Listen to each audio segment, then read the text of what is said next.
We'll go back now to Pretoria. This is where officials are conducting a scholar transport compliance operation.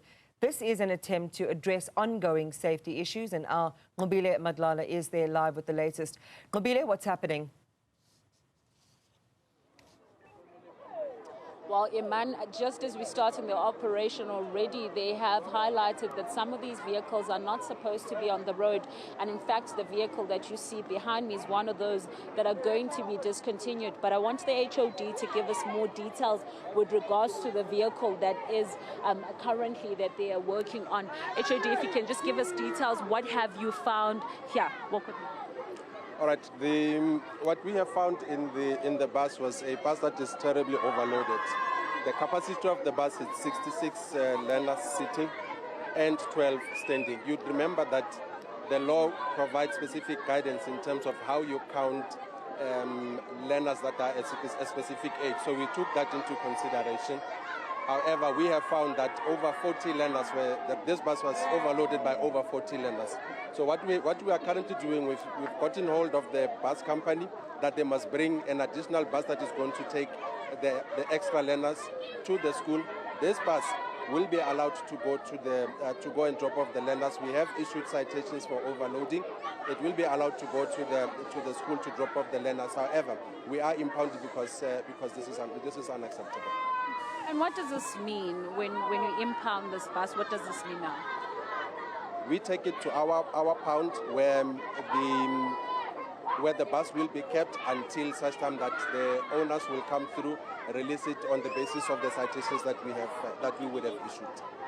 And of course, you were talking about the fact that you are going to be speaking to the owner. Something like this is breaking the law in itself, and this is a concern for the traffic, obviously police. But how does these things end up happening? Look, to be quite frank, we have seen a lot of non-compliance on the road, both on the side of the subsidized scholar transport operators and those that are not subsidized. It's unfortunate that we have to do such activities in terms of impounding buses, but we have seen widespread non-compliance on the part of the operators here. Is this the only vehicle that you have found to be non-compliant?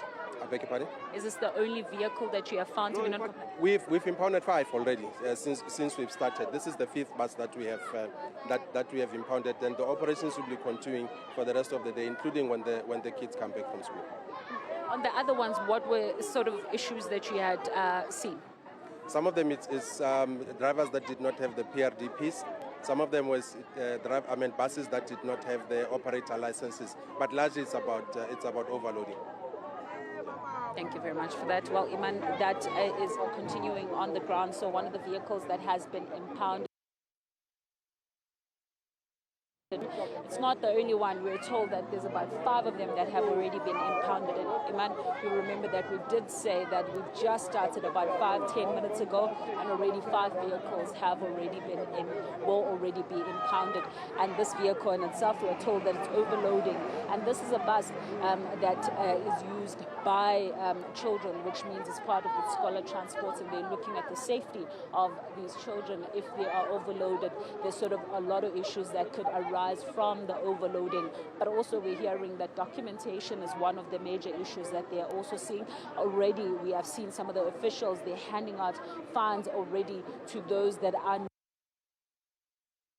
operation is continuing on the ground, and we'll keep a close eye on it.